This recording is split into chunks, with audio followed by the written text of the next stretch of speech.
Selamat pagi semuanya. Gimana kabar kalian? Mudah-mudahan dalam keadaan sehat, dalam keadaan tetap semangat ya dalam mengikuti pembelajaran jarak jauh meskipun kita dalam keterbatasan ya.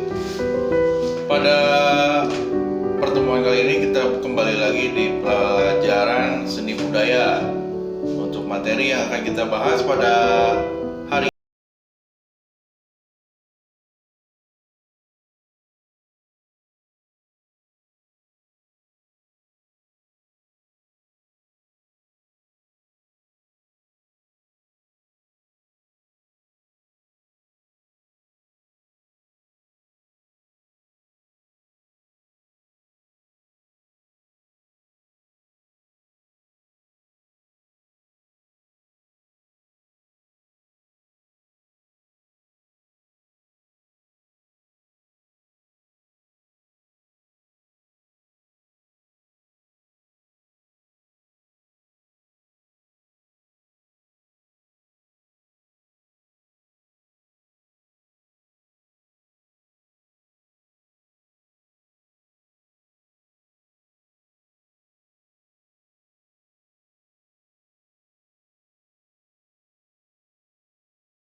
kedengar enak didengar.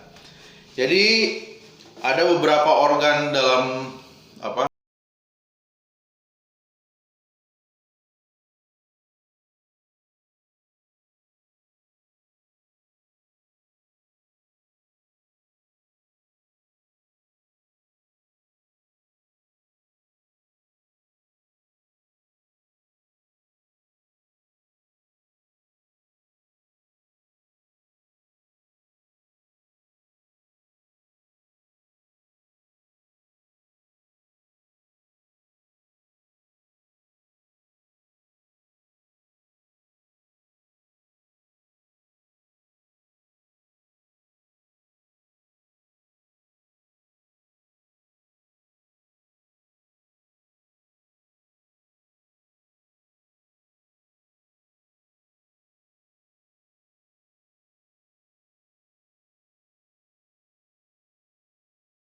Olahan. Yang kedua adalah alat atau organ penggetar. Organ penggetar ini merupakan tergolong sebagai apa? Sebagai alat penggetar. Sebagai alat penggetar dalam menghasilkan suara, ya, itu adalah pita suara. Jadi di sini posisi pita suara yang berbeda-beda akan menghasilkan suara yang berbeda-beda pula, ya. Misalkan terbuka lebar, ya, pita suara yang terbuka lebar dalam posisi seperti itu akan dihasilkan suara H, ya. Jadi dalam posisi pita suara yang terbuka lebar akan menghasilkan suara ya H. Terus ada tertutup rapat. Dalam pita suara yang tertutup rapat akan menghasilkan suara hamzah, ya, atau hambatan glotal, ya. Hamzah atau hambatan glotal itu dalam pita suara yang tertutup. Yang ketiga, bagian atas terbuka sedikit. Bagian atas terbuka sedikit akan menghasilkan aneka macam suara. Bagian bawah terbuka sedikit, suara demikian cocok untuk berbisik dan penyanyi dengan teknik bersenandung, yaitu untuk penjelasannya. Jadi itu merupakan tadi penjelasan yang tadi adalah organ penggetar, alat ucap atau artikulasi ya. Jadi yang dihasilkan, kenapa artikulasi itu sangat penting dalam membawakan vokal. Jadi di sini artikulasi yaitu tentang pelafalan lagu dengan baik. Jadi pelafalan artikulasinya itu harus baik ya, jelas. Jadi kalian harus melatih alat ucap dengan baik. Yang perlu dilatih adalah, jadi di sini untuk hal yang harus dilatih adalah rahang. Nah, rahang bawah dengan tahan gerak membuka menutup. Nah, seperti itu mungkin ya. Terus ada lidah.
Tidak kehabisan nafas ya. Jadi di tengah-tengah harusnya masih panjang kepotong untuk ngambil nafas. Jadi itu kan kedengarannya jadi kurang maksimal ya. Jadi kalian itu harus melatih pernapasannya juga ya, agar apa yang kalian ucapkan itu bisa, atau yang kalian nyanyikan bisa maksimal. Adalah latihan bernyanyi. Jadi latihan bernyanyi yang harus diperhatikan adalah ketepatan membidik nada atau biasa disebut pitch control ya, itu atau ketepatan membidik nada. Jadi memiliki suara yang merdu belum tentu mampu bernyanyi dengan indah ya. Jadi memiliki suara yang merdu itu belum tentu memiliki jadi menyanyinya bagus. Jadi karena membidik suaranya itu tidak tepat atau pitch controlnya kurang tepat. Yang kedua adalah interpretasi lagu. Interpretasi lagu di sini dijelaskan kemampuan menginterpretasi lagu akan menghasilkan dua hal pokok dalam membawakan lagu, yaitu kemampuan menafsirkan ya, maksud dan tujuan lagu sesuai nilai rasa yang dimaksud komposisinya. Jadi lagunya sedih berarti harus pembawaan si suaranya, bernyanyinya itu juga harus dalam keadaan sesuai dengan suasana lagu yang dinyanyikan. Itu adalah kemampuan penafsiran atau tujuan lagu biasa, agar maksud, tujuan, suasana atau rasa dalam sebuah lagu itu bisa tersampaikan pada yang mendengar. Yang kedua adalah pengetahuan yang luas tentang musik ya. Pengetahuan yang luas tentang musik sehingga dalam membawakan lagu sesuai dengan tuntunan jenis musik yang diinginkan dan oleh komposisinya itu ya. Jadi ada dua hal yang diperhatikan dalam berlatih bernyanyi. Yang pertama tadi adalah kemampuan, itu dalam interpretasi lagu ya, atau dalam penafsiran. Yang pertama adalah kemampuan menafsirkan lagu, dan yang kedua adalah pengetahuan musik yang luas. Ini adalah teknik bernyanyi bersama-sama. Ya. Jadi dalam teknik bernyanyi bersama-sama diantaranya adalah teknik bernyanyi akapela, atau lebih dengan menyanyi bersama-sama tanpa ada iringan instrumen. Jadi suara yang dikeluarkan adalah suara vokal aja secara bersamaan. Itu adalah teknik akapela. Selanjutnya adalah teknik bernyanyi kanon. Teknik kanon ini adalah bernyanyi bersahut-sahutan, ya minimal mungkin penyanyi berdua dengan bersahut-sahutan. Jadi lagu yang sama dinyanyikannya tidak berbarengan, jadi ya kedengarannya bersahut-sahutan gitu ya. Itu adalah teknik kanon. Selanjutnya adalah teknik bernyanyi dengan vokal grup atau paduan suara. Jadi di sini untuk teknik vokal grup itu dinyanyikan lebih dari 2 orang atau bahkan 5 orang. Apalagi kalau paduan suara itu bisa nyampe 20 sampai 50 penyanyi ya, dengan pembagian suara yang berbeda-beda. Bersinggungan dengan pembagian suara di sini, jadi jenis suara manusia dibagi menjadi beberapa jenis. Yang pertama, suara anak-anak. Suara anak-anak itu dibagi menjadi 2, yaitu suara tinggi dan suara rendah. Itu untuk suara anak-anak. Untuk suara dewasa itu dibagi menjadi 3 macam. Suara dewasa perempuan, ya. Ada sopran atau suara tinggi perempuan. Ada mezzo-sopran, suara sedang perempuan, dan ada alto, suara rendah perempuan. Itu adalah pembagian dari suara dewasa perempuan. Adapun juga pembagian suara dewasa laki-laki. Yang pertama ada tenor, suara tingginya untuk laki-laki. Ada bariton, suara sedang buat laki-laki. Dan ada bass untuk suara rendah laki-laki. Itu adalah pembagian jenis suara pada manusia. Agar menghasilkan suara-suara atau suara yang harmonis, jadi perlu adanya pembagian suara atau pembagian nada. Yang pertama, itu baris pertama, biasa itu terdapat suara so, mi, do, atau la, mi, do, atau fa, re, re.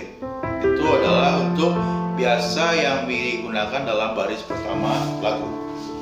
Untuk baris ketiga itu ada re, si, sol, re, si, sol. Untuk baris yang keempat lagu itu ada re, la, fa, re, la, fa. Yang kelima itu terdapat nada fa, re, si. Itu adalah susunan nada untuk menghasilkan harmonisasi suara. Sekian pertemuan pada hari ini. Mudah-mudahan kalian bisa memahami materi yang telah disampaikan. Jadi untuk pertemuan minggu depan kita akan membahas tentang jenis-jenis pertunjukan musik instrumental dan jenis musik pertunjukan campuran ya. Jadi tetap sehat, jaga kesehatan, tetap semangat, dan tetap di rumah.